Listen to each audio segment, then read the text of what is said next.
And we are back, everybody. Thank you so much for joining us here at the Three Man Rush podcast. I'm your host, Landon Oliver, here with my two co-hosts, Drew and Jared. And we're back finally after a little extended break. You know, football season ended, baseball kind of just picked up, basketball was going on. There wasn't much to talk about, but now we are officially 1 month away from preseason football, which means our extended little vacation is over. We are back to bring you fantasy football takes, division previews, everything you need to know leading up to the NFL season kicking off here in just a few short months. So ready for football, boys. How you guys doing? Doing good, man. Feeling the exact same way. I think, if I remember what I saw correctly, I think we're like 9 Sundays away from the first NFL Sunday of the regular season. And that's just like, we're about to be down to the single digits in weeks, man. And so it's just, and we still got, so we got to do sleepers and busts tonight. We got to do our plant your flag picks. We got to do the division preview for every division, the playoff preview for the year. Like, it's about to be a busy 8-9 weeks for us over here. Yeah. So And but an exciting 8-9 weeks though. yeah, for sure. And exciting for all of you listeners and viewers as well here on YouTube. So if you are watching on YouTube, do us a favor, go ahead, click the subscribe button and the bell notification. That way you can get notified every time we drop a new video. And like Drew said, there's going to be quite a few of them popping out here from here on out through next March, probably. That's what I'm saying. We're this close away from July is the last month where there is not a football game until March 2023. So go ahead and do that for us. We appreciate that. And if you are listening in the podcast form, go ahead and click the subscribe button. We are on Amazon. We are on Apple Podcasts. We are on Spotify. Anywhere you get your podcast needs, you can find us. And then you can even find us somewhere on the interweb if you like, listen to podcast things throughout the web. You can even find us on a few of those websites as well. So, and then, oh, by the way, Drew is getting pretty big on Twitter. Let's give him a follow at Drew3MR. He's getting it big on Twitter. Go ahead and follow us on Twitter at 3Man Rush Podcast. That way, like I said, we've taken an extended break. We haven't posted much recently because there hasn't been many, too much. Not a lot going on. Yeah. So, but that's about to pick up. So we're so excited to bring you this. But today's episode, we have our sleepers and busts for 2022 fantasy football. That's if you're going into redraft leagues. This isn't necessarily a dynasty thing. This is just for the 2022 season. And some of these guys, as great players as they are, like the thumbnail guy, this is based on, ADP, where we project these guys to finish, some of our own projections that we do, and just some underlying metrics as well that we either think, they're going to be sleepers and they're going to vastly outperform their ADP, or they're not going to quite live up to the expectations of where you draft them. So this is just kind of a fun thing. So we're going to start off today with our sleepers of our picks. We're going to each give 2 sleepers and 2 busts. We're going to go 1-1-1, and then it's going to transition back. And this will kind of get you guys prepared. So make sure to listen at the end because we're saving some of the juicy stuff towards the end of the episode. So you don't want to miss out on all this. So let's get started. I'll kick it off here with my sleeper, and that is Christian Kirk.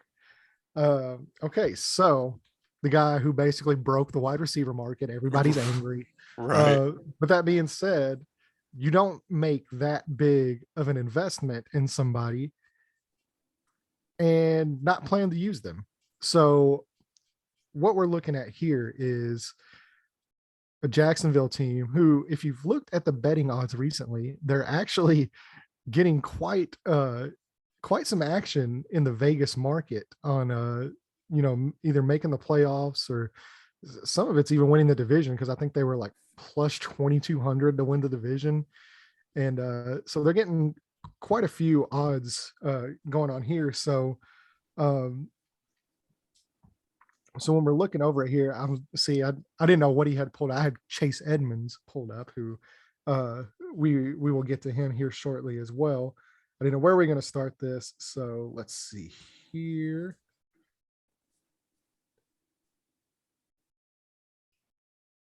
So for example here, so Christian Kirk, was not ready for this. I had the wrong guys pulled up. So if you want to go ahead and do yours, if you want to rock with Chase Edmonds, you can. With Chase Edmonds, you can do that. We can come back to him. We'll do that because I had all the info for him pulled up right now. All right, let's talk about Chase Edmonds then. All right, so let's talk about Chase Edmonds. So let me get all this pulled back up. So Chase Edmonds on average right now is going in the 9th and 10th round of fantasy. If you did not know, Chase Edmonds was signed to the Miami Dolphins this offseason, given a $6+ million per year, 2-year contract, which is pretty decent for a running back. And on top of the rushing upside, so Mike McDaniels, who was the run game coordinator for the 49ers, got a pretty close look at Chase Edmonds playing there in Arizona. So he brings him over to his offense. Chase Edmonds is also a pretty spectacular pass catcher. So over the last 2 seasons, he had 53 and 43 receptions each of the last 2 years. So he's using the passing game. And look, if you look at the running backs that are on the Miami roster, so Edmonds is making 6.1 million. Then you have Mostert making 1 million, Sony Michel with 850K, and Myles Gaskin is 2.54 million. So it's a pretty sizable gap between pay grades. So you don't make that big of a pay difference and not have a guy out there to lead the offense. So Chase Edmonds also was in the top 60% of all running backs in burst score. So what that means is, basically you're looking at guys who can make explosive plays on, an average, game or an average play. He was top 60% in the league, which is actually very high. So he also, the 49ers run game, which, like we said, Mike McDaniel is now the head coach of the Miami Dolphins. They used zone blocking on 282 times last season, which was the 6th most in the NFL. On all running backs with over 50 carries in zone blocking schemes last year, Chase Edmonds, EPA per play first, yards per attempt first with 5.8. So they were using a lot of run blocking. Chase Edmonds was, on a pretty sizable margin, one of the best, if not the best, zone run blocking or zone run scheme running back last year as well. So you're going in the 9th and 10th round. You have, the money aspect of it. You have the success, in the scheme, and you have the reception upside as well, or floor. If you look at it from that way, where he's going to catch balls that not only does it bring his upside up, but it lowers it, or it brings his floor up as well. So I'm not sitting here saying he's going to lead the backfield in touches. It's very more than likely going to be a committee backfield, but for a running back that you can get on average in the 9th or 10th round, I think this dude is primed up in this offense with his skill set in zone run blocking schemes with the reception upside, that he can vastly outperform that 9th and 10th round ADP. So that's why he is one of my sleepers for 2022.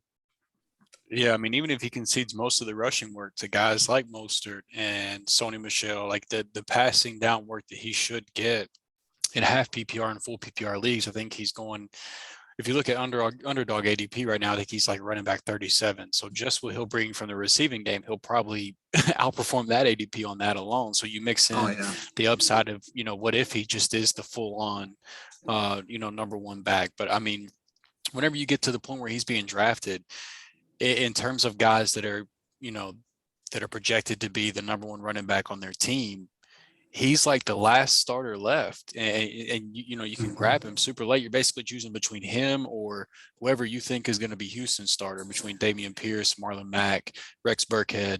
Like, those are really the only 2 backfields left at the point in the draft. And so, I think Miami's offense will be considerably better this year. And that's another thing I was going to point out is also too, like, that offense should improve from last year and be in more scoring opportunities.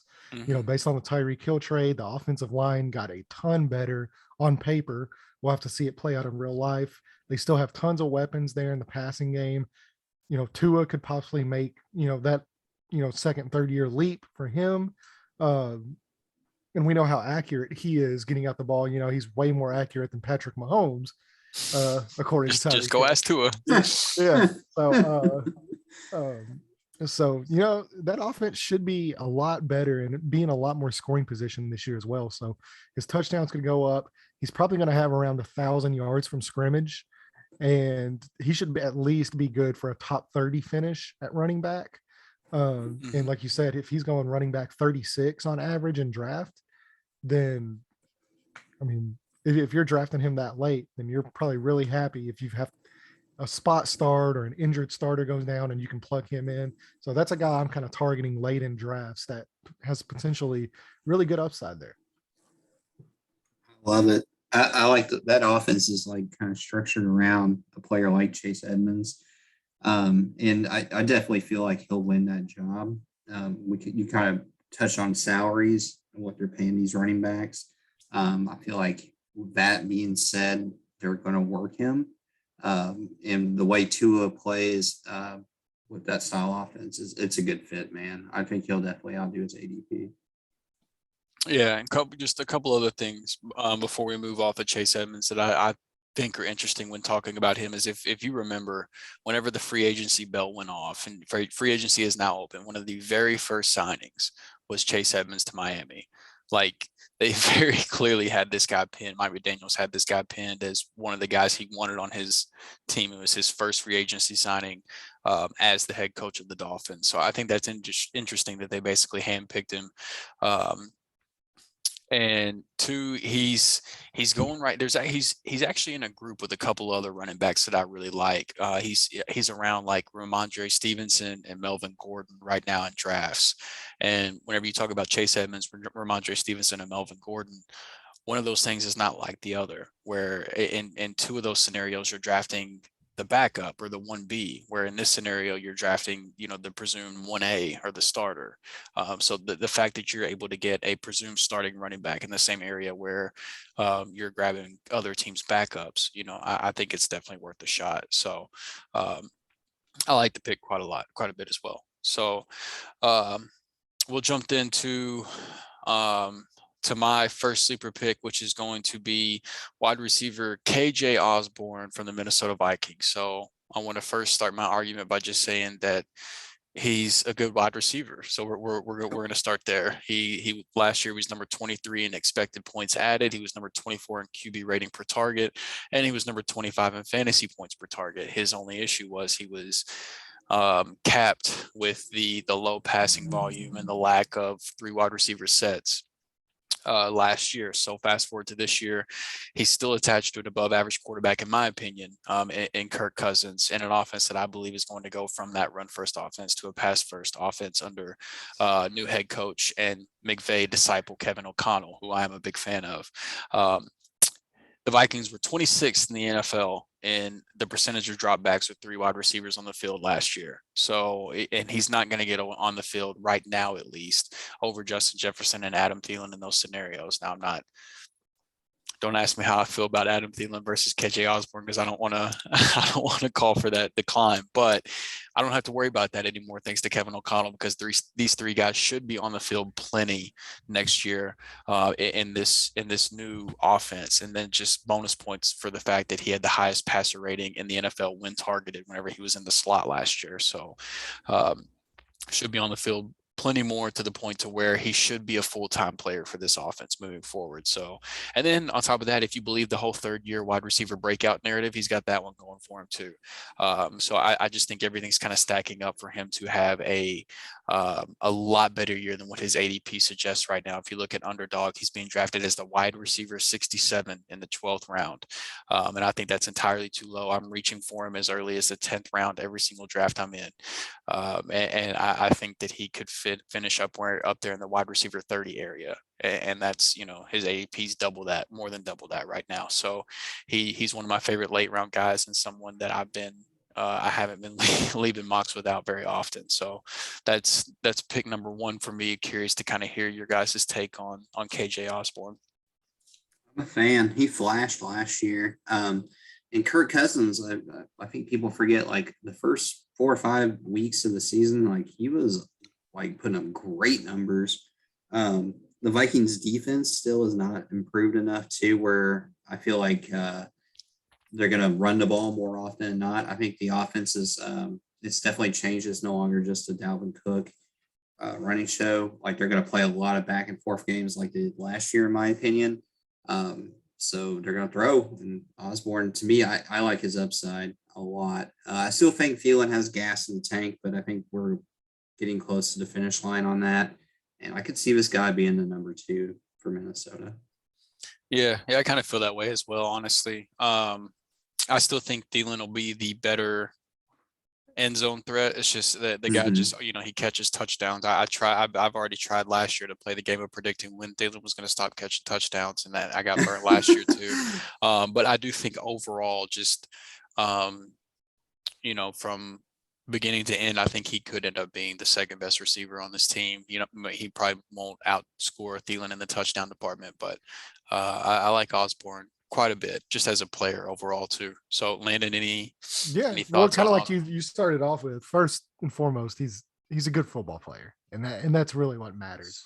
And this is a guy that, like you said, with Kevin O'Connell, they're going into the more 3 wide receivers, sets. We've heard, Justin Jefferson kicking in more, to the slot that'll, possibly playing that Cooper Kupp role that was played last year and stuff like that. So they're going to be throwing the ball a lot more. And the more you throw the ball, the more targets you get. I'm not afraid to admit that I think Adam Thielen, this is the decline. This is when it starts for me. Because he showed flashes of slowing down last year, not necessarily in the red zone department, but I mean, physically, he just didn't look like the same guy that he has looked like, whenever he was out there. Now, obviously you still have the chemistry and all that kind of stuff with, Kirk Cousins. And that does, that plays a huge role in the red zone, is how comfortable you are throwing to a guy in the red zone. So that might still be there, but I fully expect KJ Osborn to take over his role in, as far as to jump him in total targets by the end of this season. And I think you have an ascending young, talented wide receiver in an offense that's pointing upwards as far as throwing the ball. And look, Kirk Cousins also, he's out to prove, that he can still be a starting quarterback in this league as well, because his contract is very quickly coming up. He's not ready to hang it up just yet. So you have a guy out there throwing him the ball that's got a lot to prove. And it'll be interesting to see how it plays out. But yeah, I think this is the perfect year of an ascending young wide receiver and a declining older wide receiver. And I think one's going this way, one's going this way. And I think they're kind of going to meet in the middle. It's going to surprise a lot of people. I agree. All right, so Jared, we're going to turn over to you, man. Keep the wide receiver train rolling and let you tell us about your first sleeper pick. Yeah, so I got Chase Claypool. I can't even talk. I'm sorry. Claypool. Yeah, that guy. So I think we all seen flashes from Claypool. Last year was a rough year. If you're a Steelers fan watching any of the wide receivers, Deontay Johnson definitely benefited from Roethlisberger's decline. I feel like Claypool has a lot of upside, and at this point, the Steelers it's going to be an upgrade, whoever their quarterback is week 1. I personally hope it's Trubisky is their quarterback week 1, but there is top. If it's Trubisky, I think this is definitely a sleeper for sure. I think it's better for fantasy if it's Trubisky and not Pickett. Absolutely. I think, he's kind of a different subject, but I think with a talent like this, he can definitely break out. I believe they have a running game that can open up the passing game. I think we've seen that last year. And I still believe in the Steelers at the end of the day. Like, it's a Mike Tomlin-led team. They're disciplined. And this guy is definitely he's their big play player, in my opinion. He can have a big season.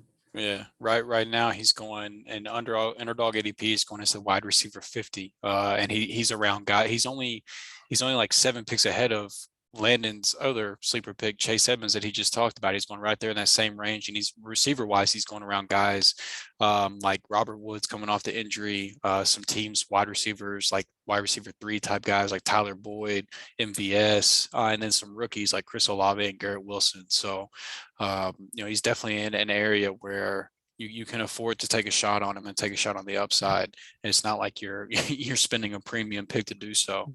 Yeah. And the thing with Chase Claypool too that is so appealing about him is he could be having an awful game, and all it takes is one play. And it makes your week. It may, 60-yard touchdown to the house, and you're finishing probably within the top 25 wide receivers on the week. And it only took one play. So this is what I'm definitely watching. He's big, he's fast, he's physical as hell. And there's some worry, I guess, from the attitude standpoint from him. And I think that was part of his downfall last year, is I think he kind of got a reality check. And, I'm hoping he learned from that.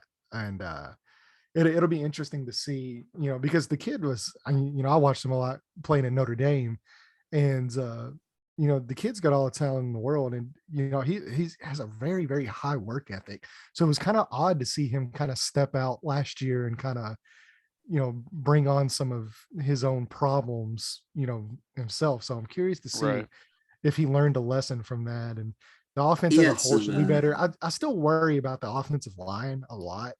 Because in order for those big plays to develop for Chase Claypool, I mean, you got to have time. And I think that's why Trubisky's the better quarterback for that. He's more mobile. He's able to get out.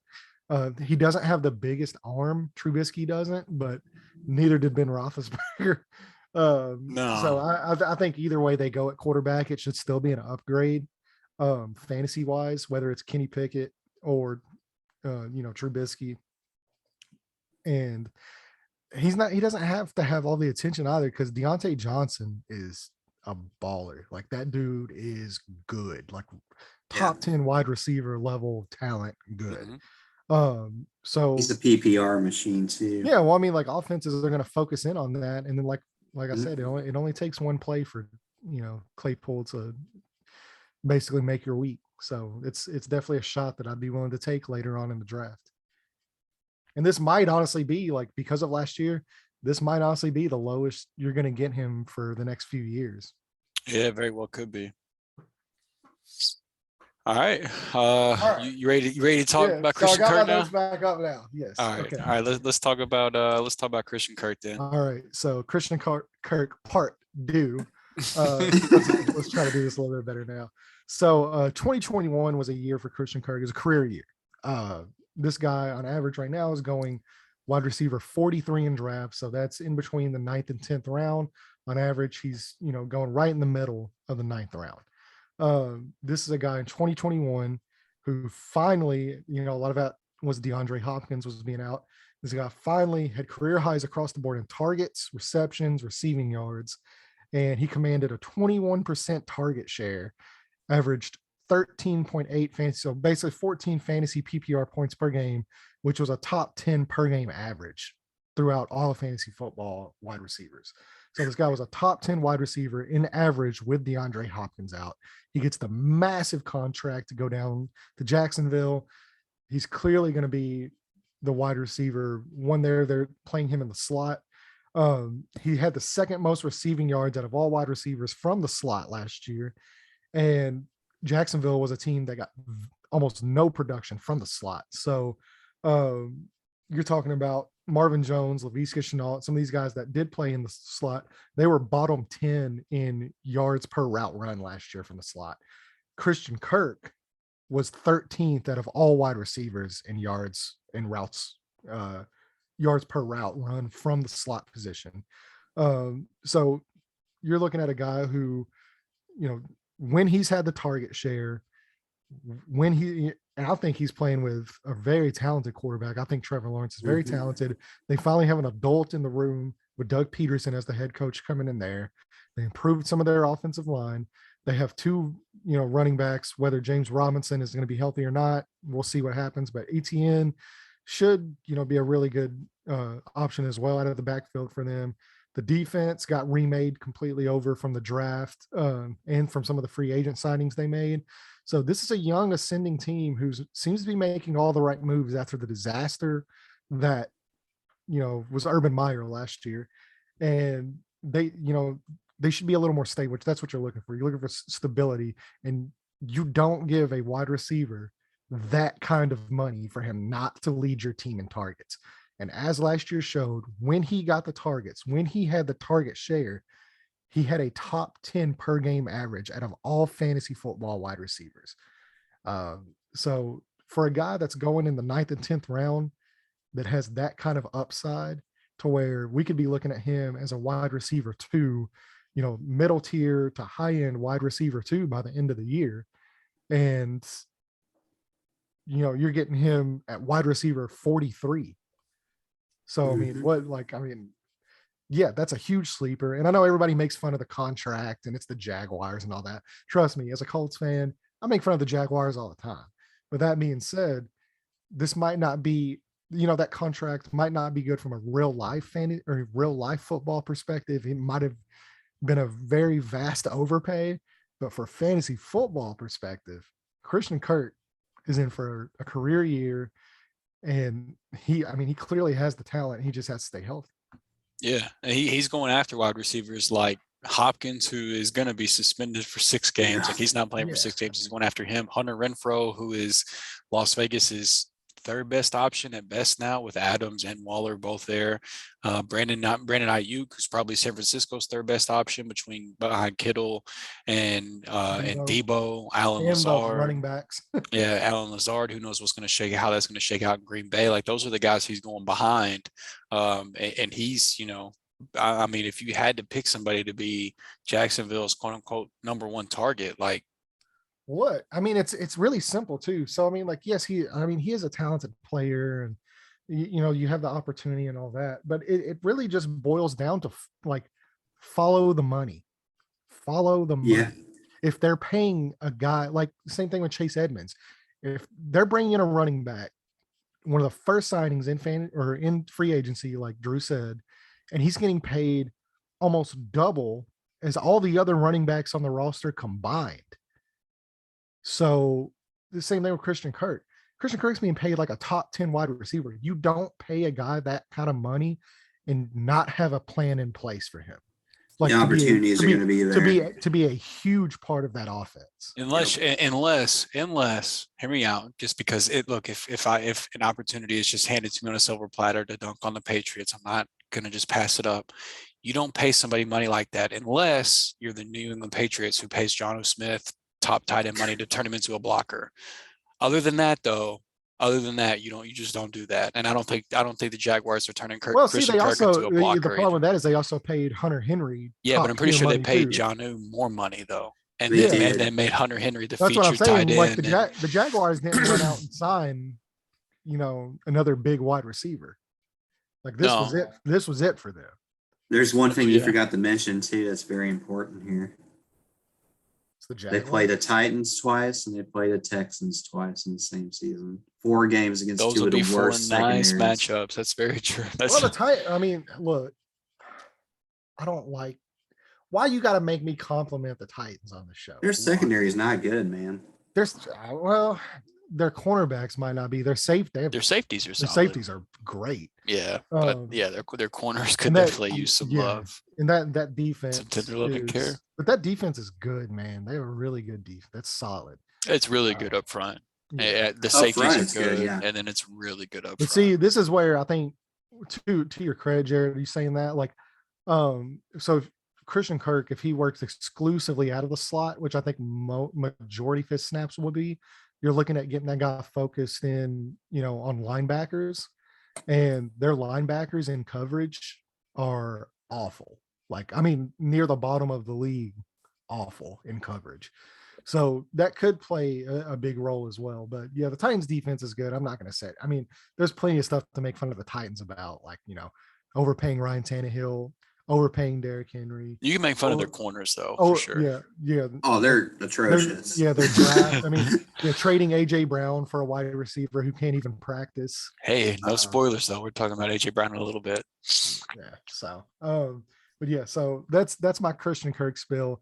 You can make fun of the Jaguars all you want, but the fantasy implications of that move could pay huge dividends, if you're drafting picking that guy up, where he's going on average right now. Because I think it's more reflected on real life, and everybody, clowns the Jaguars in real life than it is actually looking at the fantasy numbers, the per game productions, the target share, the, what he's getting paid, all that stuff. If you break it down and you just take the bias that it's the Jacksonville Jaguars out of it, like if the Green Bay Packers had made this move, or if the Kansas City Chiefs had made this move and paid him the same money, that guy's probably going in the third round.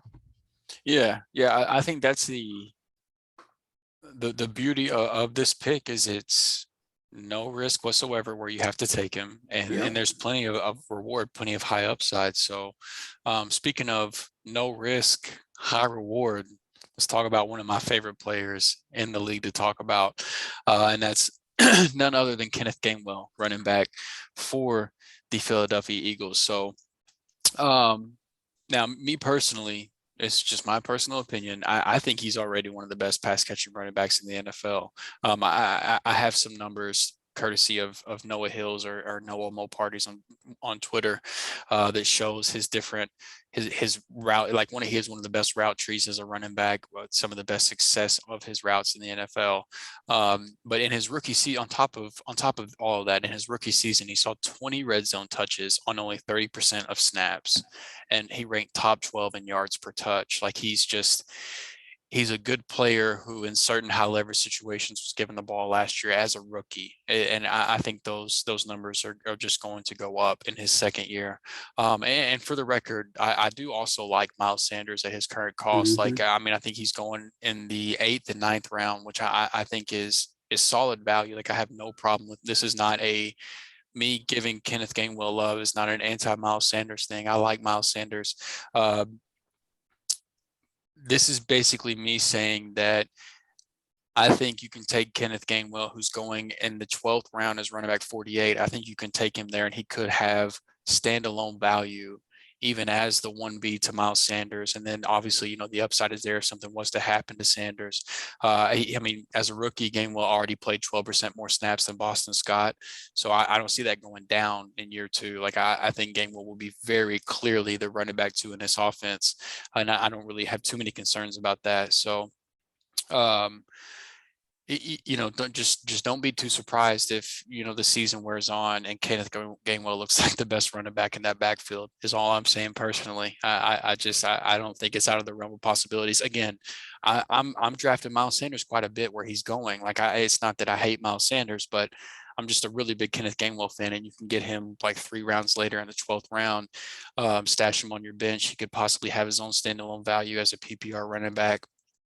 The Eagles have already shown in his rookie year that they have no problem giving him high value touches in the red zone and near the end zone. And I don't expect Miles Sanders to have 0 touchdowns in back-to-back seasons or anything like that. Like Miles Sanders is going to get some touchdowns this year, but I do like the prospect of Kenneth Gainwell in this offense that I think is going to be more run than pass.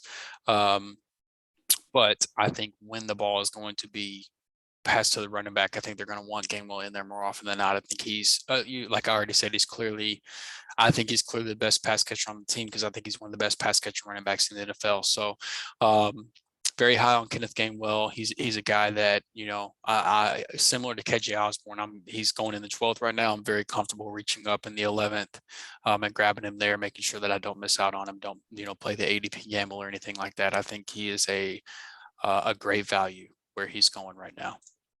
Yeah, I love the Eagles offense in general this season coming up. I feel like they made some great key additions to that team. I know we'll touch on one of them here in a little bit, but I do think that helps out their passing game, and Gainwell is definitely the best pass catching back they have with that style of offense with Hurts. I think Hurts is going to take a step forward this season as well. I hope so. I like Hurts. Yeah, I do too. I like the way the Eagles are built in general. I think they could be a high-powered offense. Yeah.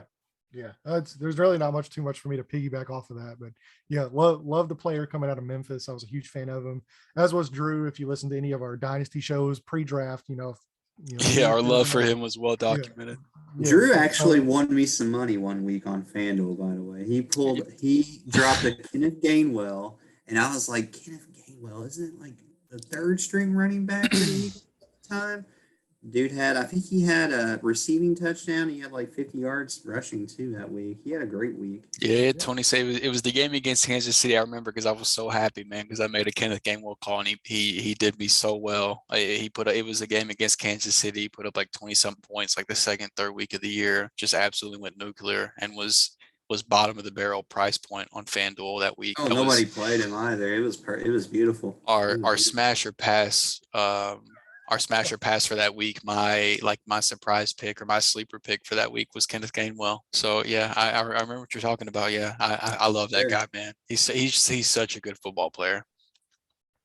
Yeah, he's very fun to watch too. So yeah, not too much for me to add to that. You guys pretty much covered that.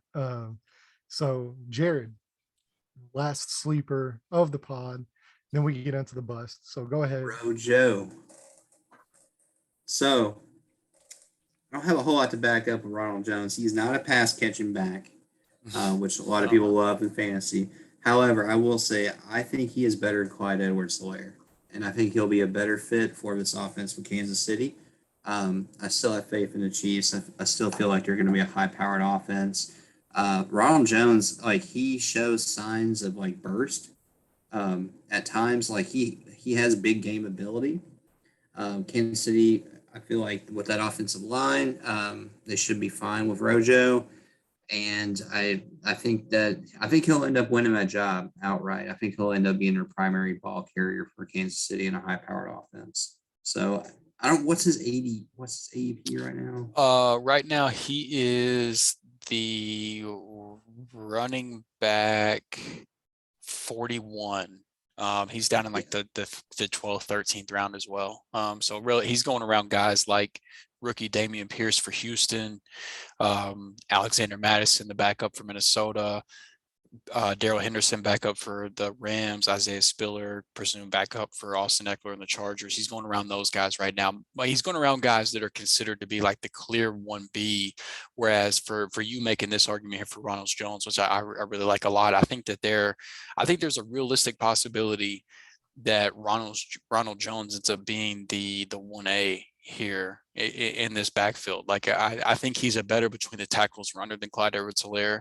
I think he'll be much better in the red zone than CEH is. I do think CEH is, well, I mean, pretty much anybody is the clear better pass catching back than Ronald Jones. I mean, he's got bricks for hands, but in terms of his first and second down capabilities, and he can bust open a play. Yes, he can take one, and he's going to be running against, which he had this in Tampa Bay as well with Tom Brady, but he's going to be running against boxes that are light, so he's going to have that chance to break a few open. So I mean. There's no Darrell Williams. He's in Arizona now, he was the trusted, goal line guy and the kind of the guy that would be what I presume Ronald Jones, the role he'll be playing in. So I think there's a lot of upside involved for a guy that's going in the double-digit rounds. I don't think you should be able to get your hands on this guy in the double-digit rounds, honestly. So I like this pick quite a bit. I think there's some good upside here.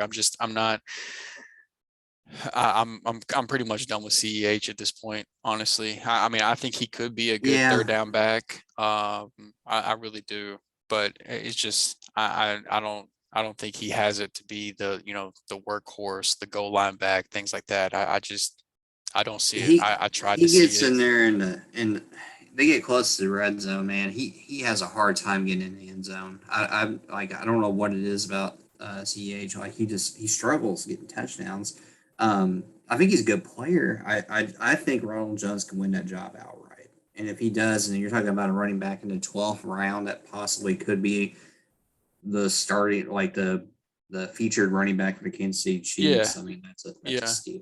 Yeah. I mean, there's no upside for him to be like the three down back, right? Because if there was that upside, he would be going a lot higher. Like, right. It's baked into his ADP that you're not going to get the receiving production, but there's plenty of first and second down upside and rushing upside at big plays and things like that, to where I don't feel like that's baked into his ADP at all. So nope. I think this is a really good sleeper pick here.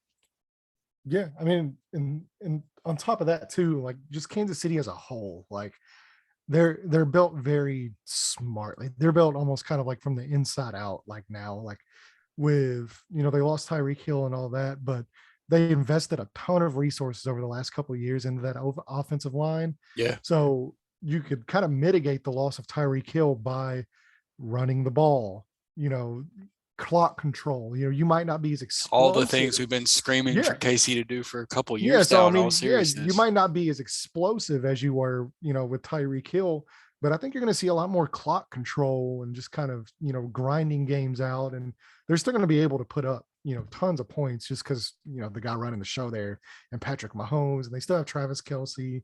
And Mahomes is still getting better, man. Like he's been doing things at a high level for so long. It feels like he's like it feels like he's old or something at this point, but he's still just getting better too, man. This offense ain't going anywhere.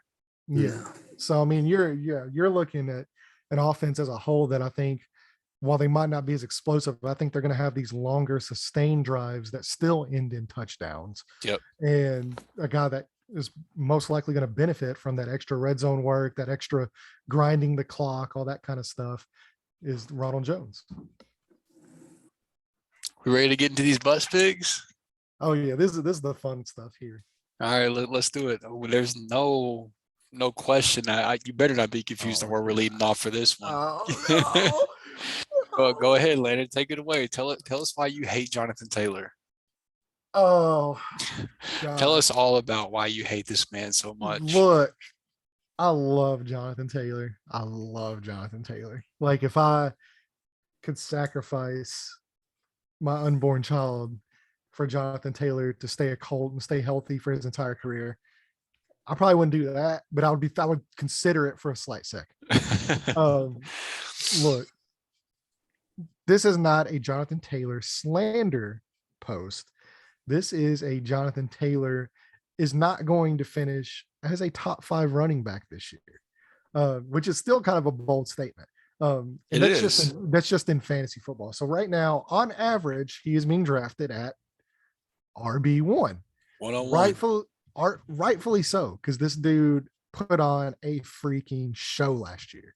Basically carried the Colts almost single-handedly, to the playoffs. They didn't make the playoffs, but this is a team last year that ranked 28th in passing attempts, bottom 4 in the league in passing production.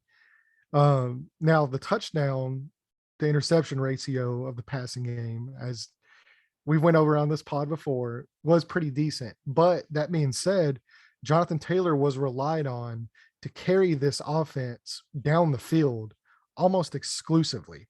The running back targets weren't there with Nyheim Hines. He was barely on the field because their previous quarterback would not check the ball down. So right now he's being drafted at RB1. I don't think he finishes as a top 5 running back. I think if you're drafting him there, you're going to be a little disappointed with his production. And it's not anything to do with Jonathan Taylor, the player. I think the Colts in general this year, this offense is going to transform from what we've seen last year. I think it's going to be the days of Jonathan Taylor getting 315 plus carries. I think they're gone. Nyheim Hines is going to be used a lot more than what people really know. Like, I agree with that. I mean, we're talking about, like, he'll be used out of the backfield. He'll be used in the slot. He'll be moved around the offense, and they will try to keep Jonathan Taylor as fresh as possible, because what they did last year, I'm telling you this from knowledge that I know for a fact, what they did last year with Jonathan Taylor was out of necessity. Mm-hmm. It was not out of what they wanted their offense to look like. Right. They had, Frank Reich, when he has a quarterback, when he had Andrew Luck, 4th overall in passing, when he had Phillip Rivers, I think they were like 15th overall in passing. So they were like right there in the middle. Last year with Carson Wentz, they clearly did not trust the quarterback. They ranked 28th in passing attempts and bottom 4 in the league in passing production. They will get back to that with Matt Ryan. Matt Ryan will make the running backs better. So, and by saying they'll make the running backs better, I'm saying he will make Nyheim Hines a huge part of that offense. Jonathan Taylor will probably catch more balls than he did last year, but he's not going to have what he did last year was almost historic. And how often has it happened, Drew? I know you know.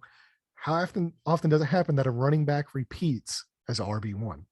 It is slim Rare. to none on that. Almost never. So Jonathan Taylor last year finishing as RB1 with that smaller pass catching sample size, it was the lowest points per game for an RB1. Since Devontae Freeman. Yes, since Devontae Freeman. I saw that too. Yeah. Yeah. And this is a guy who I'm looking at and I'm like, it took him 20 total touchdowns to 20 get there. touch. Yeah. And we're talking about a guy 1,800 yards, over 2,000 yards from scrimmage, 20 touchdowns, and he's still in terms of like lowest, fantasy running backs. For like fantasy running backs. For an overall RB1, it was just kind of like a man's season. Yeah, and that's because there was a lot of guys that were hurt and things like that. Like CMC was hurt, Derrick Henry got hurt. Not to say that these guys are better real life running backs than Jonathan Taylor, but just fantasy this is definitely not a real life. I think Jonathan Taylor, real life in football this year, he's the best football. He's the best running back in football. Yes, for sure. But I'm saying from a fantasy wise, perspective, you're drafting him as RB1 and you're sitting there like, I've got the best fantasy running back in football. I'm telling you right now, you don't even have a top 5 fantasy running back in football, because Nyheim Hines is going to be a huge part of the roster. I'm projecting him to be under 300 carries this season, because what they did last year, they had to do. They don't have to do that. I can pretty much tell you, I bet the Colts are in the top half of the league in pass attempts after being 28th last year. So that offense is clearly changing. It's not what Frank Reich wanted to run. They're going to be much more balanced, which means much less opportunity for Jonathan Taylor to get the ball. He's not going to get the ball 30 times. And that's really just what this is about. It's not necessarily that Jonathan Taylor is going to be worse. If anything, he should be better because he'll be fresher in real life football. They won't have to rely on him as much. But if you're drafting him as RB1 overall, you're probably going to be disappointed when you look at the end of the season and he's sitting there at RB7, RB8, and you're like, well, it's still a decent season, but man, I took this guy first overall in the draft. You're not going to get that type of return this season. So that's the Jonathan Taylor as a bust pick. It's not that he's going to be bad as a player. It's just, you're not going to get the return of an RB1 or, the RB1 or even a top 5 running back where you're picking him. Yeah, I can't go top 5, not top 5 bold yet. But I will say, like, if I was to have the 101, I'm taking Christian McCaffrey personally. I've kind of settled, like, it's just, I know that can go horribly wrong, but if he's healthy, like, what are the odds he's going to be hurt 3 years in a row? And if he is, I'll go down with the ship if he is. But I will say that's as far as I've gotten though. Like, if CMC's off the board, Jonathan Taylor is my running back too. He hasn't dropped tremendously, but I have just some of the research I've done, some of the things I've read, some of the points that you've laid out today. He is not my RB1 this year, but he is still RB2 for me. I just can't take him any lower than that. There are guys I like. I mean, I like Joe Mixon this year with what they did with the offensive line, just how good that offense projects to be. DeAndre Swift, the things going right with him. Derrick Henry coming back from injury, them having pretty much no other option other than to just feed him the ball like 400 times. Dalvin Cook with that off, I think that offense is going to take a step forward, even if it's not a run first offense. I still think Dalvin Cook will be very fantasy friendly. Mark this year. Yeah, his touchdowns were much lower than usual last year, so I think people are kind of underrating Dalvin Cook this year. Goes back to KJ Osborn. Yeah, they're saying Dalvin Cook is actually now running routes out of the slot. Yeah, I love Dalvin. Dalvin Cook would be in my top 5 this year, but I along with Jonathan Taylor, I can't quite take him out of the top 5 yet. But I will say, I'm not saying don't draft him top 5. No, yeah, I think he does. He has the talent, obviously, to be the running back 1 overall. Yeah, I just think the opportunity isn't going to present itself the way that it presented itself last year. And I completely get your argument. And that's one of the key things when you're looking at fantasy football is, yes, opportunity have the talent, but opportunity is everything. Key. Yeah, absolutely. Yeah. I still have him in the top 5 too, but there's definitely backs that I would rather have McCaffrey being, 101 if I had number 1 pick, and you roll the dice no matter what with that guy. Yeah. I like Eckler more than I do. We finally got a share, so I'm right. I'm gonna go down on that ship this year. So I like Eckler more than I do Jonathan He should be Taylor in for another good year. Yeah. And then just based off volume, Derrick Henry, man. Like I know he's getting up there a little bit, he's coming off an injury, but they're going injury prone. His yards per carry has dipped. Like, he's another guy similar to CMC where he can, if he's fully healthy and he gets the workload typically he gets, he can break fantasy football. He can. He is just too crucial to that entire and they they moved on. They moved on from AJ Brown, who we're going to talk about very shortly. Well, and that's kind of the same thing that happened last year with the Colts is like they had to give Jonathan Taylor that workload to be successful. Like there was no other path forward for that offense to be successful other than now there is. Jonathan Taylor, here's the ball, take us as far as you can. Now Matt Ryan come in, and maybe that should have been one of my sleeper picks was Matt Ryan. And I mean with his talent too, it's hard for me to put him out of the top 5, man. Because he literally can have he could literally have a week like he did like when he played against Buffalo last year. He's the best. He's the best running back in football. Nobody's debating that. I don't think anybody's debating that anymore. Well, people in Nashville will debate that, but people with knowledge of like football who actually know what it's like to watch a championship team, they know Jonathan Taylor's the best running back in football. So championship fans, no ball confirmed. Yeah, exactly. That's bold. They've watched what it takes to have a winning team, whereas some of these other teams, like in Nashville, for example, I mean they know what it's like to get to the playoffs, but they don't know what it's like to actually win. They made the Stanley Cup not too long ago. Did they win? No, they didn't. They didn't win that either. They didn't win that either. Well, you did a nice job, making Titans fans mad.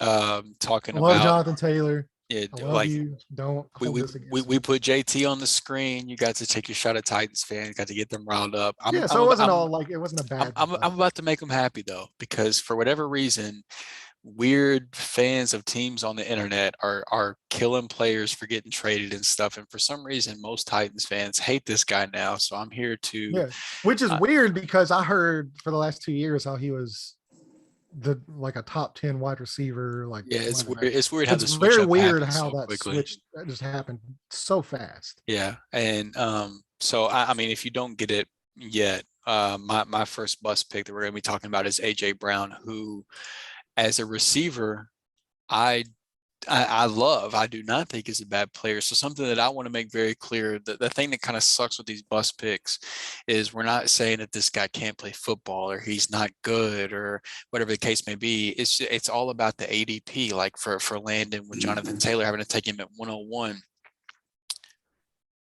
So these picks feel gross. I don't like calling players like this a bust because it has it just screams like, oh, you're saying this guy sucks, and that's not the case. Like, I love AJ Brown as a receiver. I think he's an incredible NFL receiver, but right now he is going as the wide receiver 11 in underdog ADP, ahead of both Chargers receivers, Keenan Allen, Mike Williams, ahead of Michael Pittman, all three guys that I would rather have, ahead of both Broncos receivers. So, to take your favorite pick to be Russell Wilson's our receiver 1 between Sutton, Jerry Jeudy. He's going ahead of both of those guys.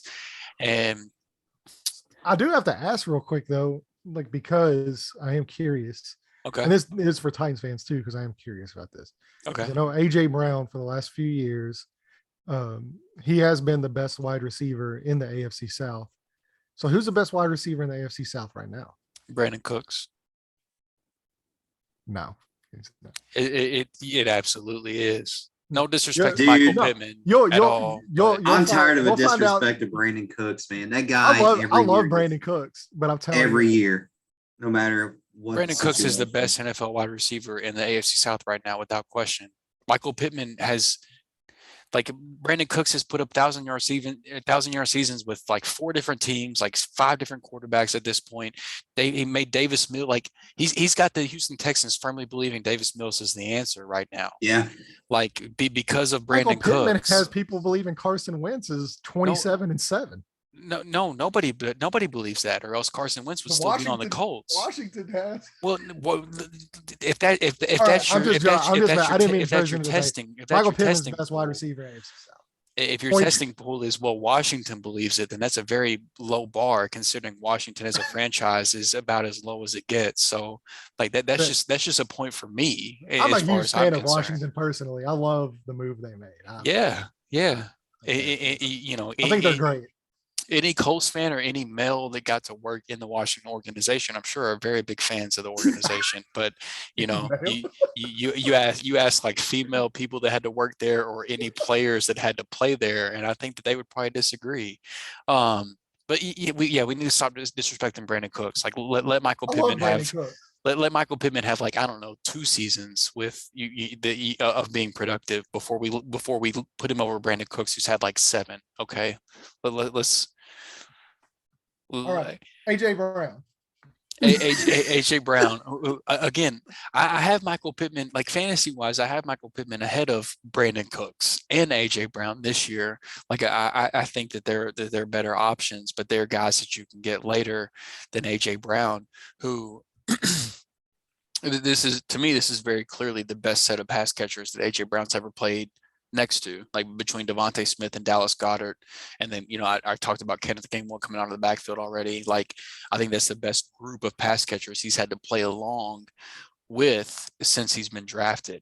So you take that into consideration with the fact that Philadelphia was like 26th in the NFL in pass attempts per game last season. Like, you didn't throw the ball a ton. They started out throwing the ball quite a bit last year, and then had to start running the ball toward the end of the year. And I think that was just a matter of that they tried to be a pass first offense. It was like, yo, this shit isn't working. And now I do think AJ Brown coming in affects that some, right? Like the pass attempts per game will go up some. I don't think it's going to go up dramatically, but I do think it'll go up some. Because Jalen Hurts too should take a step forward as well. So we would assume so, and I hope so, because I like Hurts and I want him to take that next step. I want him to succeed in the NFL. We would assume so, but it's not a guarantee that we're not talking about the Eagles as a team quarterback hunting in 2023 either. Right.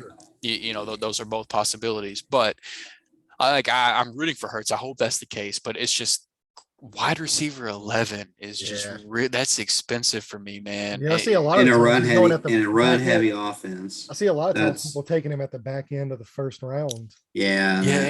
At the end of the day, the strength of this team is still the offensive line that was graded out. What's the one team that threw less than the Titans last year? The Eagles were one of them. Yeah. There were a couple like on a per game basis, but the Eagles were one of them. Yeah.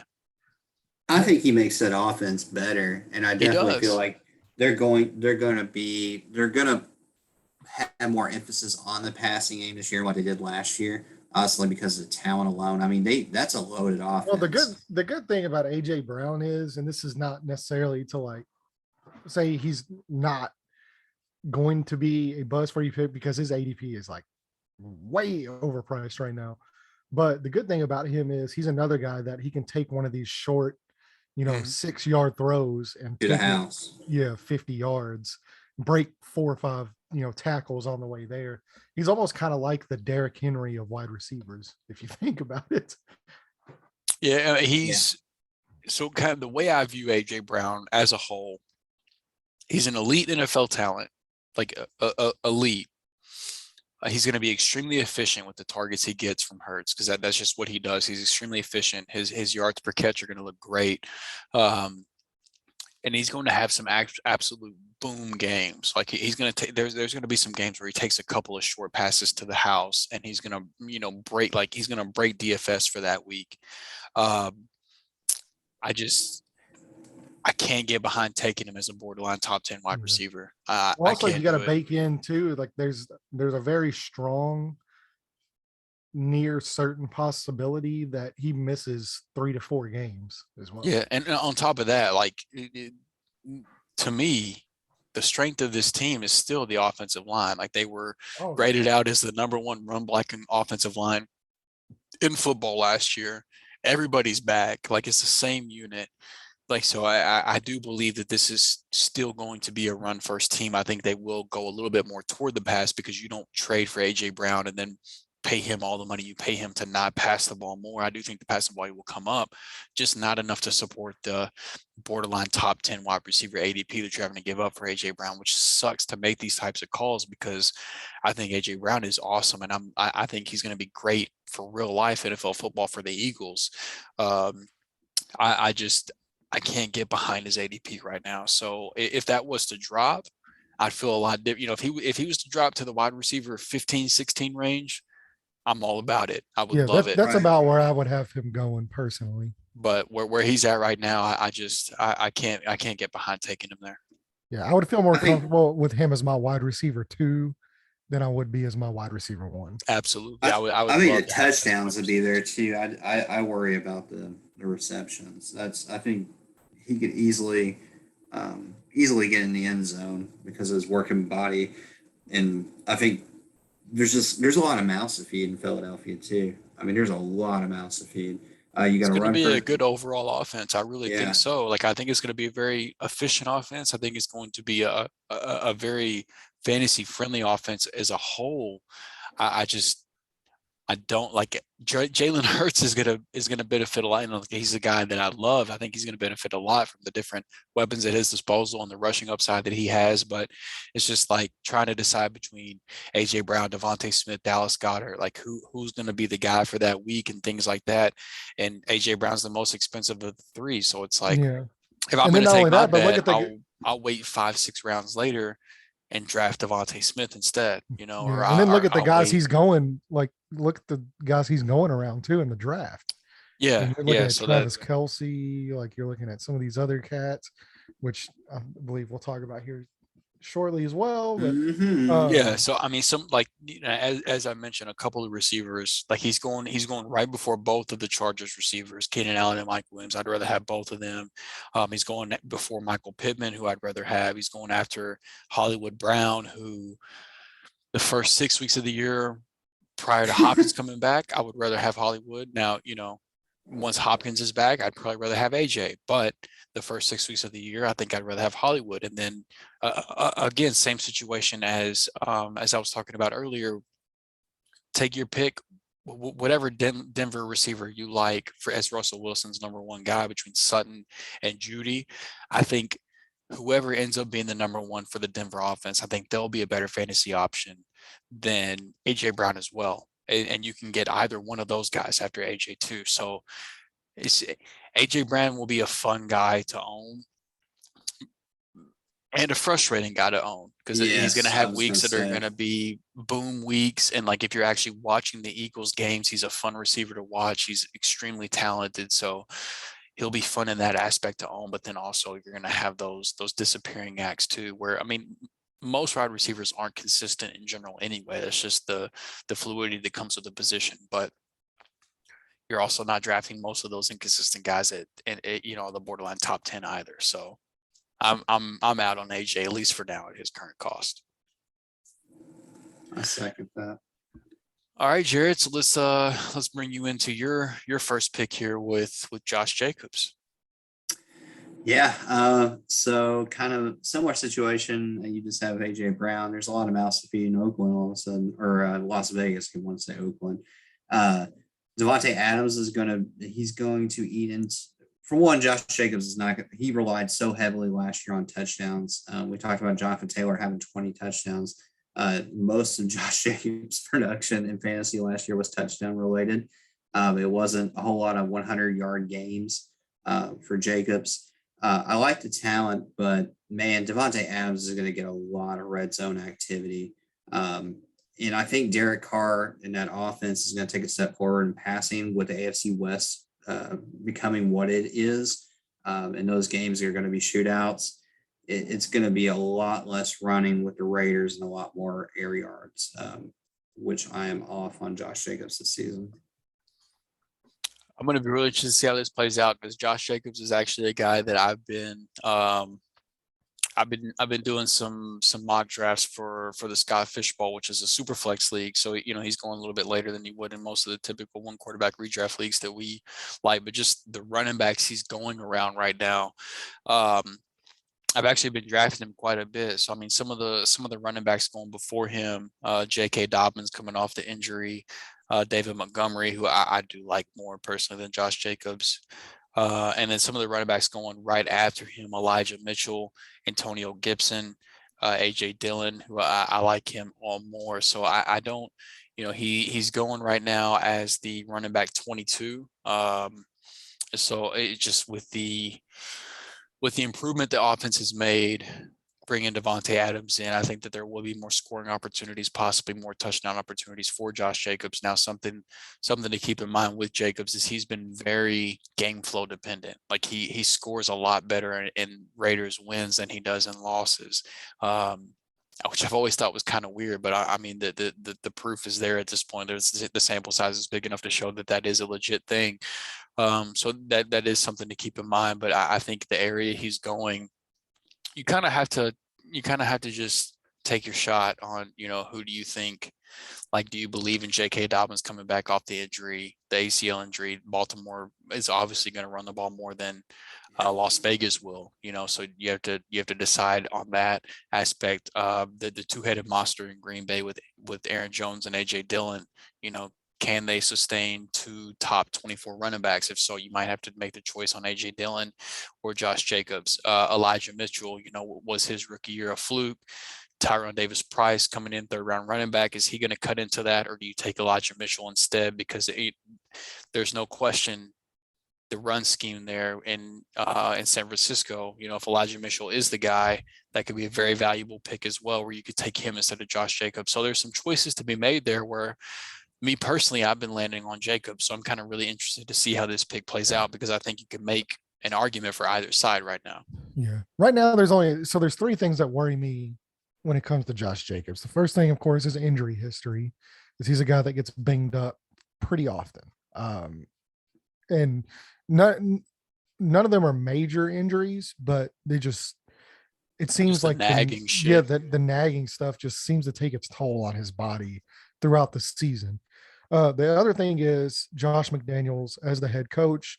As we've seen the way he runs the offense in New England, he's never one to stick behind just one guy. He likes to have 3 or 4 guys he can throw out there, all do multiple things. A little caveat to that, though. His couple years as a head coach, Sean Moreno did his thing as a workhorse. Yeah, well, they had Tim Tebow as quarterback too. So I know. I'm just saying. A lot of that's out of necessity. Where I don't think he's going to necessarily have that problem with having Derek Carr and Devontae Adams and Waller and all those guys. And the other thing is the offensive line in Oakland. It's not great. It's not great. So you Vegas. factor in the nagging injuries that happen. He misses a few games a year, and then on top of that, the coaching staff, you don't know, because they have no loyalty to the guy. This front office, none. He's in his final year of his contract. They didn't renew his 5th-year option. Yeah, they could very well just turn it over to rookie Zamir White. Well, that's what I'm saying, is like they have no loyalty to him. McDaniels has liked to use multiple running backs there in New England. It's something he's comfortable doing. So that's totally not out of the realm of possibilities. Right. And then on top of that, the offensive line production still isn't that great running the football. They might be better pass blocking, but they're not a very good road grading offensive line. So those three things kind of like put me kind of like as more skeptical. I kind of side with Jared as I do opposed to like actually being, in on Josh Jacobs. Like me personally, and you've known me for years with, this Drew, is like, I've never been a huge Josh Jacobs guy. You were David even Montgomery his rookie year coming over out, Josh Jacobs. Yeah. I was a bigger David Montgomery fan. Yeah. And I just, just watching the tape, like I've just never been blown away by Josh Jacobs when I watch him. No, I think that's fair. I really don't feel too different from that. I haven't really been blown away too much by, I guess, it's it's kind of pick your poison with where he's going. If you want to draft a running back too with a high opportunity and touches and A.J. Dillon, or if you want to draft another guy, so, I mean, tell me this: Elijah Mitchell, Josh Jacobs, A.J. Dillon. You think of any of the guys? J.K. Dobbins, Elijah Mitchell, Josh Jacobs, AJ Dillon. Those are the guys you're picking between. I'd rather have Elijah Mitchell over all of them. Then I'd probably take AJ Dillon. I would take a shot on J.K. Dobbins. His injury worries me. Like J.K. Dobbins still worries me a little bit, and then I would probably take Josh Jacobs at the tail end of that group. Yeah, there you go. Scheme wise, I like Dobbins, but the injury scares me too. Yeah. Plus, they run the ball more than anybody in football. I think Dobbins has the highest upside out of that group if he does. Yeah, if he held and like with how much he's that healthy run the and ball. yeah, he's great. So yeah, for me, if I didn't want to take the gamble on Dobbins, Jacobs would be the guy for me in that group. Like I would take him over Mitchell. I'd take him over Dillon. If I didn't want to take the gamble on Dobbins. So he's a very, very interesting player at this point in the offseason, without a doubt. So it'll be interesting to see once we get closer to like the end of August, when like the home leagues really start to ramp up their drafts. Those guys start doing mock drafts. It'll be really interesting to see where ADP goes. Because, I mean, right now it's just, if you want to talk about like accurate ADP, really all we have to go off is the underdog best ball ADPs, which is like the people that are fantasy nutheads like we are, that are doing drafts right now. So that'll obviously change as home leagues roll in. So we've done some drafts. All right, so let's move on now to the last little section here of the bus. We'll try to get through this one pretty quickly as well. That way you're not sitting here and waiting on us to finish. So I have Cordarrelle Patterson as my fantasy bust of the year. So last year was pretty much a revelation in his career. This is what we've been waiting for him to get used. The only problem with that is it's not sustainable. So the last 4 weeks of the season, we kind of saw the wheels fall off. I don't think he had more than 9 points at all during the last month of the season. After that, just ridiculous pace on top of that. Not only that, the Falcons are clearly in a rebuild now. They took a huge step back. Their offensive line is awful.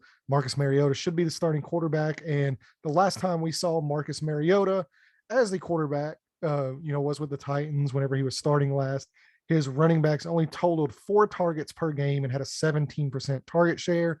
With Matt Ryan last year, the running backs averaged almost 8.2 targets per game and a 26% target share. So basically, if Mariota is starting, you're looking at the targets getting cut in half to the running backs. And on top of that, I mean, the only good thing I guess you could say about it is right now he's going as running back 30 in ADP. So, I mean, it's not like a huge investment you're having to make with him, but that team is going to be really bad. It's going to be really bad. They're not going to be in scoring position a lot. Mariota doesn't check down as much as Matt Ryan did. So you're looking at, like I said, the target share going down. And then on top of that, we just, was last year a way of looking at, was this who Cordarrelle Patterson has always been? This is who he is? Or was it kind of an anomaly? And I think you kind of saw that throughout the season where, you go through weeks 1 through 14, he's running back 7. He had 15 points per game. And then whenever you needed him there, you're going into the playoffs. Cordarrelle Patterson's playing well for you. He couldn't even, the last 4 weeks, he never had over 9 points. So he's a guy that killed you at the end of the season, because once the wheels fall off and once teams figure out what they're doing, Cordarrelle Patterson, the wheels fall off completely. And you're pretty much done. So I want to touch on something real quick. Yeah. He was running back 7. And I don't even think you could draft him last year as a running back. No, I think he didn't get running back eligibility until a few weeks into the season. But I mean, so kind of to Landon's point, like, you don't have to. He's going between the 8th and the 9th round, so it's not like, at the very beginning of the offseason, I was like, oh yeah, like I'm going to be way off on Cordarrelle Patterson because he just had this like top 10, top 12 running back season. He's going to be way overdrafted, and I'm not going to touch him. And then now we go into these drafts and he's going in the 8th, 9th round. Honestly, I don't think it's all that bad. But in saying that, I'm still probably going to have no Cordarrelle Patterson because he's going around guys like Melvin Gordon and Rashad Penny and Ramondre Stevenson, who I really like. So it's like not only that, but I mean, he's going in the same range as some of the sleepers that we, even talked about at the beginning of the episode. He's going right around that range. And I think there's a strong possibility where if he's being drafted as the running back 30, if you're drafting him in the 8th round, there's a good chance he finishes outside of the top 40 running backs. Because most of his production comes from, being a wide receiver in the backfield, and that'll be fine. But I kind of another point, like another point for Cordarrelle Patterson though, is like he did have this, weird ass late breakout year that we've all been waiting for, but the regime, the front office that saw that breakout happen, they are the team that brought him back. The same team where he had this breakout season. They're the team that chose to bring him back, to pay him some money, and to use him. And I think with no Calvin Ridley, they also drafted a running back, and then not only that, well, but Tyler drafted Algier Drake London. Tyler Algier doesn't concern me from a running back standpoint too much, honestly. Now Drake London and Kyle Pitts should be the two clear targets from the passing standpoint, but I mean he's competing with Tyler Algier, who was like a 5th round rookie out of BYU, and then Damien Williams, who is just bouncing around the league. It's like he's not a traditional running back, and he won't play like one. But I don't hate where he's going. We can't promote taking running backs late in the draft on this show as the smart thing to do, and then sit there and say like, "Oh, we absolutely can." The running backs we carry. The running backs we carry for the most part in terms of Elijah Mitchell. Look at all these other running backs. I mean, the offensive line. Look, the offensive line is bad, and he has a quarterback now that targets the running back half. Like the targets. Okay, that has nothing to do with Tyler Algier, though. For like for the most part, that's where the bulk of his production comes from, is from receiving as a running back. Yeah, and I don't think that's going to go away completely. I mean, I don't think it's going to go away completely, but it's going to take and Tyler Algier's not going to steal it. No, it's not. I'm not saying that, but I'm saying that if it took that type of production from the running back position to get him to where he, basically had a breakout. And if he finishes the top 12 running back, and he's going as running back 32.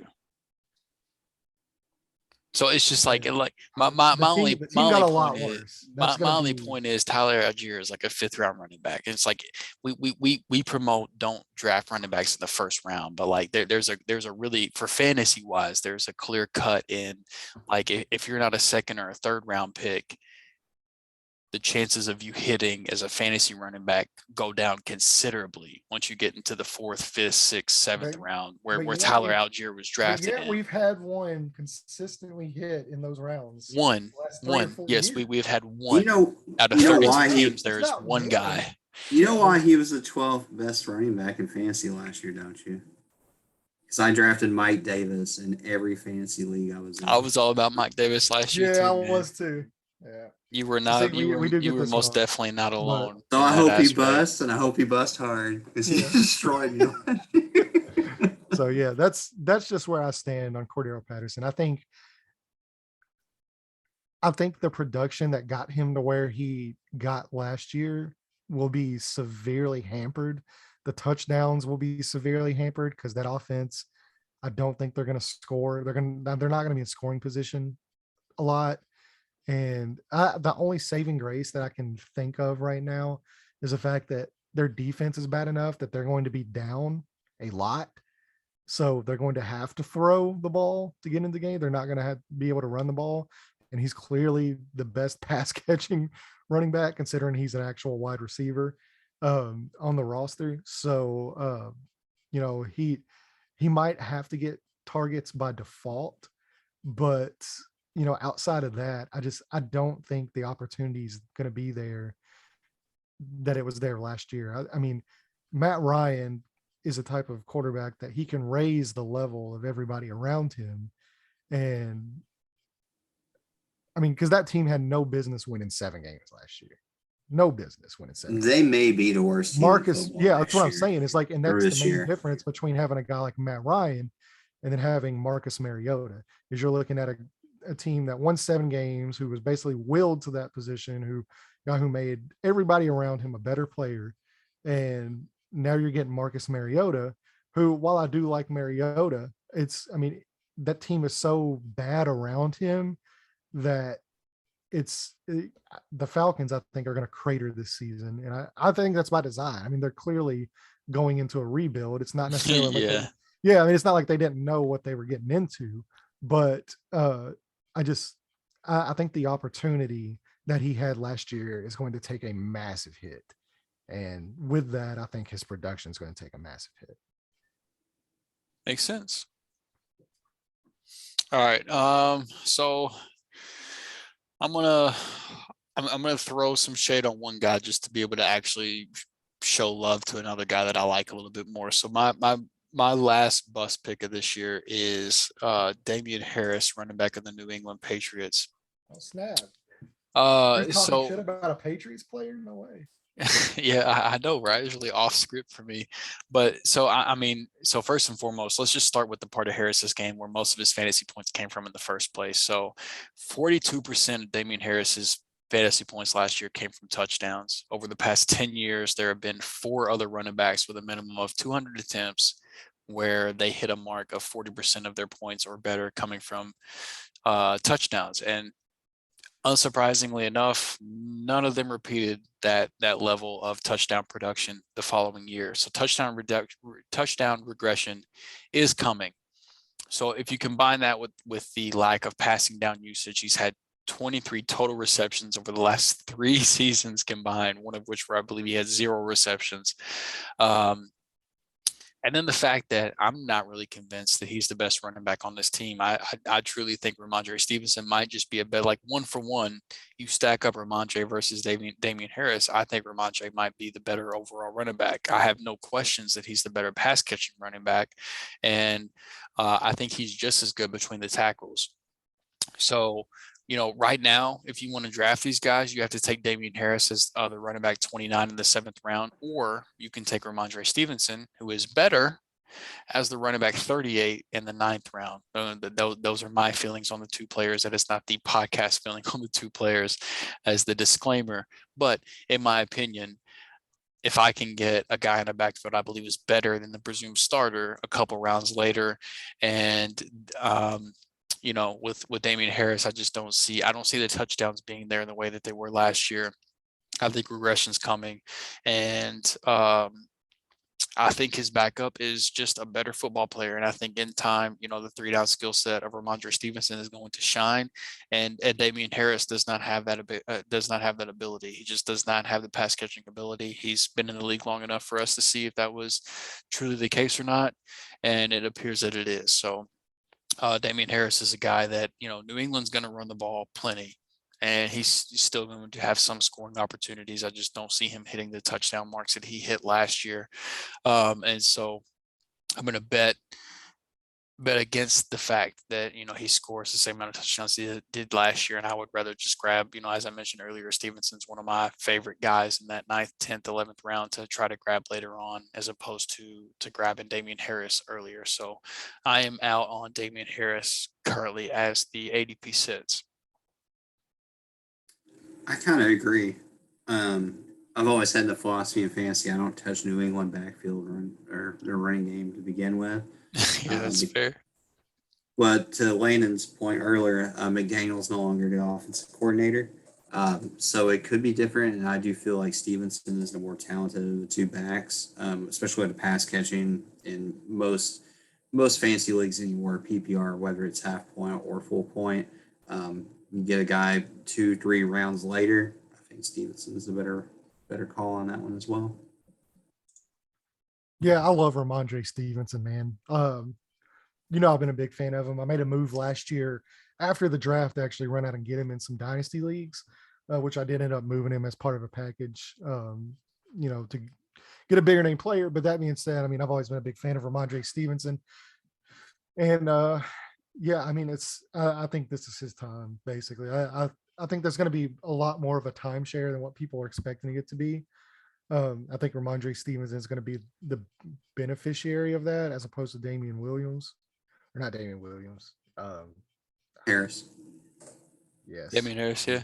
yes, Jesus Christ. We were just talking about Damien Williams with the Falcons, so but yeah, it's it's going to be interesting to see how it plays out, because also too I expect the Patriots to throw the ball a lot more this year as well. If you haven't seen Mac Jones recently, take a look at some photos of Little him. yoked up. Yeah, he's been in the gym Mac putting in Jones. some work. I do love Mac Jones, man. This man does love Mac I Jones. do love Mac Jones. I'm telling y'all, man. It's you're gonna be surprised. He's good. He's fucking good. He's a good football player.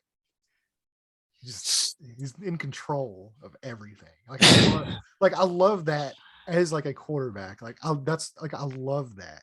Is you have a guy like, even as a rookie, who's just in total control of everything, and that's why I love it. Like, he doesn't need, the scheme. He doesn't need to run. He knows what you're doing.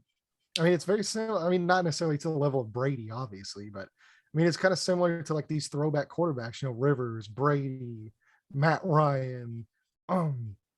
Excuse me, like he knows what you're doing and he will take advantage of it. He's very accurate. He's got a good enough arm. He's got really good pocket presence, like really, really good pocket presence. And that's the quarterback position for me. I love that. So yes, I love Mac Jones. But I think Ramondre Stevenson is the best running back on that roster. All right, Jared, bring us home, man. Let us know what your last bus pick of the year is, and the fantasy community might not like this one too much. Bring it home, big home. Yeah, this one's not quite the Jonathan Taylor take, but this is probably unpopular to a lot of people too. So this happens all the time, like especially when a star player leaves a high-powered offense, and automatically then the number 2 target, and some people felt like maybe he was the number 1 last year, and in this case, Travis Kelce. I still think Kelce to have a good year. I think there is a drop-off. I think the expectations are way too high on Travis Kelce this season. I think Kansas City is going to try to be a little bit more balanced of an offense as well. And also Juju Smith-Schuster is going to cut into Travis Kelce's production a lot more than what people think. And he was actually almost one of my sleepers, but I felt like maybe he might be a little too popular, being that it's with Kansas City's offense as well. There's still mouths to feed. I think they're going to run the ball a little bit more, and I just see Kelce taking a dip this year. He's getting a little bit older as well. And the talent's definitely still there. He's easily a top 5 tight end, but where he's being taken in some of these drafts, and the expectations are way too high at this point. Yeah, it's spicy for sure, man. I mean, right now, if you want to draft Travis Kelce, according to Underdog ADP, you've got to take him right there at the 112, 201, like at the end of the first, beginning of the second, right there at that turn. Like, he's still a borderline first round pick in fantasy drafts.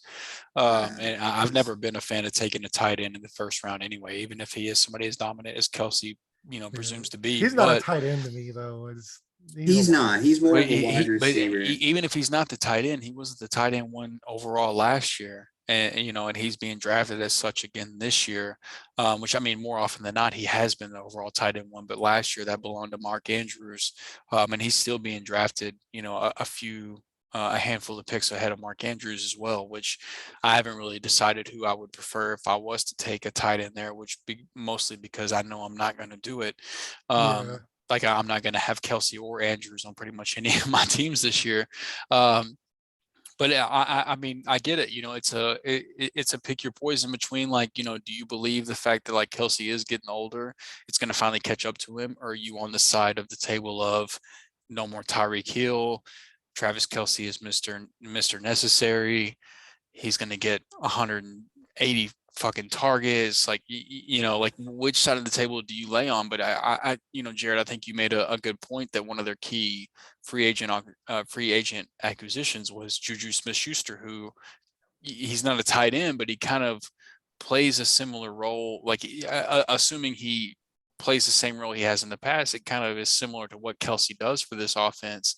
Whereas like guy like rookie Sky Moore and free agent MVS, like those are more like the deep field stretcher guys. Like they didn't bring in Juju to replace Tyreek Hill, so it's not like all of the departed targets from Tyreek are just going to go straight to Kelce either. So I think it's a very, very interesting debate. I was really glad to see you made this pick because I think it's a discussion worth having. And me personally, like I wouldn't draft Kelce where he's at his ADP right now. I'm not sure if he'd be the tight end one or not, but regardless of who my tight end one would be, I'm not taking any of them at the 1-2 turn regardless. So I do think he's being drafted a little bit higher than I would personally be comfortable taking him, especially in a league where if you're talking about leagues with no tight end premium, anything like that. I'm not taking Kelce in the first round. Yeah, even in a PPR league, I don't think he gets there as a first round or even like an early second round pick because of Juju Smith-Schuster. I think he's gonna eat into those targets. And to an extent, they do different things. They do different things. But I think they're gonna try some different things this year, man. I think they're gonna be a little bit more run heavy this season. I do think they run the ball a little bit more this year, but and I think if you're looking for the guy to take the top Kelce off, takes so much, like he takes such good care of his body. Like I don't think that age cliff is not yet. I mean, I think he's still got like 2 to 3 more like elite level years in him. So I'm not worried about the age. This is one I will like. I do kind of disagree on. I do agree with Drew and you like on the aspect of like I'm not taking him in the first round. I'm not taking him beginning of the second. But if he falls to the back of the second or the third round, like yeah. I mean that's a no-brainer. Yeah, I'm snatching that dude. And even then, like I mean, like if I can get Mark Andrews in the third round, I'm going to take Mark Andrews in the third round. But I mean, either like one of those tight I can kind of see though because wide receiver is as deep as it's ever been. Running back has been deeper coming into this season and even last season. You can get really productive running backs later than what you have been able to in recent years as well. So I mean, having that kind of an advantage at tight end. Like, I know he didn't finish as tight end one last year because Andrews did, but I still think he's the best overall tight end in football. He's probably the best bet to finish his tight end one. I mean, so I mean, because he's done it so many years. If you want that advantage, at that tight end spot, and then like if you want to start with running backs and tight ends, and then kind of fill in your wide receivers, or if you want to start, a heavy, especially if you're in a PPR league, if you want to start in like heavy pass catching, options, like he's as good as any pass catching option in all of football, whether that's wide receiver, tight end. I mean, it really just depends on the league. I think if it's like a full PPR league, like full 1 point PPR league, like if you picked him at the end of the first round, I wouldn't tell you that's a bad pick. Who would he go before, man? Like, would he go before AJ Brown? He's definitely going before AJ Brown. So here, let me pull the ADP back up real quick. I know he was going right before guys like CeeDee Lamb, DeAndre Swift.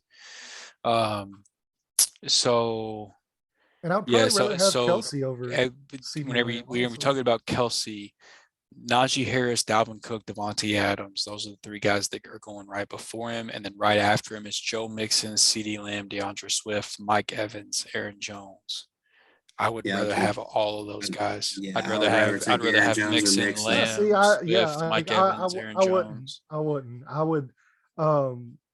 would rather have Kelce over Swift, CeeDee Lamb, Mike Evans. And who else did you say? Aaron Jones. I'd probably rather have Aaron Jones over Kelce. Yeah, I would rather have all those guys. But the other guys, I mean, the only thing holding me back from Swift over him is Swift he's not going to play a full season. Like if he could ever get the injury thing under control, I would rather have Swift over like almost anybody in football. But he's an elite talent for sure. But I mean, Yeah, I don't have a problem with anybody taking Kelce over any of those guys. I don't really have a problem with it necessarily either, but it just I know I who don't I think he's am as a gonna I don't person. think I'm he's not gonna be doing it. bust. If you're picking Kelce if you're picking Kelce that high and you're looking to solidify that tight end spot early, I don't think it's a bust pick. Like I don't because you're going into that pick knowing what you're doing. Like you He don't is just probably a pretty yeah. safe pick. Yeah, like you don't just make that pick and be like, well, what am I gonna do now? Like what you're doing if you pick Kelce that early. So I think you're gonna be happy with the returns you get, depending on how you structure the rest of your roster. That's the biggest part of it, is if you are going to take that risk, you have to be very smart about how you structure the rest of your roster, as opposed to, it's a little bit easier to fail at, some of the other, positions as opposed to like tight end, Mm-hmm.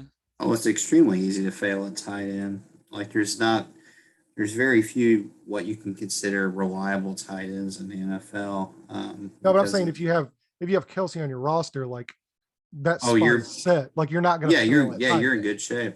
I took So Kelce last year in the first round in one of our drafts for that reason alone, because I knew like at the end of the day, like tight end, you can stream it basically every week if you want to, or you can have a guy that's going to get all the targets, like a wide receiver. And I look at him like a wide receiver. there, yeah, I do too. So I mean, I it's just just think there is this.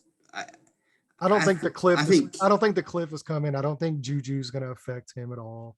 Um, I think they're going to run the ball they are more. going to run the ball more, but he's like, not only is he like, does he get targets and stuff like that, but he's really efficient with his touches. Like he's so Oh, he's a great elusive. route runner He's too. so elusive, like when he has the ball in his hands. I agree. So yeah, that's the only pushback I'll get on it. But regardless, uh I think these are all like, really good discussions to have, whether you believe it's a bust or you believe it's a sleeper. I mean, these are discussions, like that's what it's for, is like, we're not necessarily telling you like this guy's going to suck or like this guy's going to boom. Like it's just Oh basically no. having those discussions, like, well, like based on ADP, based on, changes to the offense, changes to coaching, changes to the quarterback, changes to the O line. Like there's numerous things that, went into, discussing these guys, contract money, stuff like that you look for, draft capital. There's tons of things and there's tons of discussions that you can have around these guys to help you formulate, whether you do agree with us, whether you disagree with us. So that being said, if you are watching on YouTube, drop in the comments some sleepers and busts that you have for us. And then also let us know, if you agree with some of our busts, like if you think I'm an idiot for Jonathan Taylor, which you give me like 3 weeks and I'll be in my own comment section being like, this dude's fucking stupid. Or you just give us some feedback on it, and then like I said, drop some busts, drop some sleepers as well for you, and then also look forward to the plant your flag picks, which we are going to be doing later on this week, where we basically plant our flags on guys that are no doubt 100% bulletproof options that will win you your fantasy league. We're never going to be wrong on that. Like it's set in stone. So we're really excited to bring you that episode later on this week as well, to kind of go with this 2-part series we're doing. Then once we do that, we might have some other fancy stuff. And then it's time to get into division previews, which I'm super excited about, especially the AFC South this year. Because I know Drew's kind of changed his tune as well. Finally, he's going to be hopping on board. Hey, you say change my tune. Finally, like I ain't been right the last 2 years. First of all, yeah, that's what I'm saying. It's like he's finally coming over to the good side. Yeah, so, good news for the Colts. But not only that, but I mean, like the AFC West, I'm so excited to hop into that division. I'm having nightmares trying to figure out what I'm gonna do with that one. Yeah, I mean, it's gonna be so fun. And then by the time we finish all the divisions, football is right around the corner. We're gonna give you our season preview, our playoff, our Super Bowl picks, all that kind of stuff. So we're right around the corner for football, really picking up. God, it's so excited. It's so close. NBA Summer League's kicking off as well after the draft. Chet Holmgren played tonight, his first summer league game. He had himself a game. Yeah, 23 points on 9 shots, 6 blocks, which was a summer league record, 7 rebounds, 4 assists in 23 minutes. Although Venturo's still better. Yeah. Just for the record, he's not. He's the third best player because Jabari Smith is better. But I don't want baseball to ever end, man. I could be cool with that was a year-round thing too. Yeah. I'd be all right with that. You know what's crazy too is like, so I don't understand. So like the NBA pretty much has Christmas. The NFL has Thanksgiving. Thanksgiving. They have basically everything. The NFL owns everything whenever it's going on. Mm-hmm. 4th of July weekend, baseball just consistently drops the ball on. I mean, like you could have like 8 or 9 marquee matchups going all through the day on 4th of July weekend for baseball. It's America's pastime on America's weekend. And most people didn't even know who was playing this week. Like nobody cared. It was just another day. For the pitching rotations for the 4th of July was awful too. Yeah, that's what I'm saying. It's like, it just consistently drops the ball on a day that it could own 4th of July. They just don't market correctly, and that's been the problem with baseball for years. Well, you have an owner that doesn't like the sport, so that's. He is very offended by that, which so. Nobody cares because he does hate the sport. But no, I mean the two biggest days in baseball, at least for early regular season, it's opening day and Jackie Robinson Day. Like those are the, at least for me personally, those are the 2 days like early on that I look forward to. So baseball is hoping for baseball to be a marketable sport is something that's just gonna have to be put on hold. Especially when you have a guy like Shohei Ohtani. Yeah, if you can't market Ohtani, then you have no marketing hopes whatsoever. There's a lot of Mike Trout's another guy that's been just buried in Anaheim for. I mean, the MLB has so many marketable players, and they just continue to drop the ball. So I've given up hope on that. I feel bad for potential future MLB fans that just aren't being reached the way that they should. I'm just thankful that I was already drawn into baseball prior to this horrible era. Yeah, because we're that generation where we got to grow up with McGuire and Sosa. Ken Griffey Jr. was the guy for me. Like even though I'm a Cardinals fan, like Ken Griffey Jr. was the guy that drew me to the game. I'm a Texas Rangers fan, and I own a Ken Griffey Jr. Mariners the 90s, the 90s Atlanta Braves. We got to grow up with that. There was never. Baseball. It might not have been at like its peak, but it was damn near its peak in like those mid 90s to like early 2000s. It was about to die, and then steroids saved baseball. Yeah, exactly. He got a shot in the arm, basically, and saved it all. When it comes down to it, they should just make it legal. I want all of my athletes roided up to the gills. I want them to be bigger, stronger, and faster than any humans that have ever lived. And that's what I wanted. Like, I want to see those guys compete against each other. So, health be damned. Give us the entertainment. But anyway, that's a discussion for another time on another episode. That being said, we are finished with this. So thank you guys so much for listening. Go ahead, follow us on Twitter at 3 Man Rush Podcast. Follow Drew at Drew3MR. Follow me at Landon289. Jared doesn't have social media because he's old. And go ahead, like and subscribe to the YouTube channel. Hit the bell notification so you can be notified whenever we drop the Plant Your Flag picks later on this week as well. And go ahead and subscribe as well on podcast forums. Whenever you take in podcasts, we are there, the 3 Man Rush Podcast. So we are so excited. If we get 200 likes, I'll he'll get a start a Twitter. He'll get a Twitter. So let's get 200 likes. Let's get Jared a Twitter. Old man Holly on Twitter. Gray beard. Breaking it down like DX. Thank you guys so much for listening, and we will see you in a few days.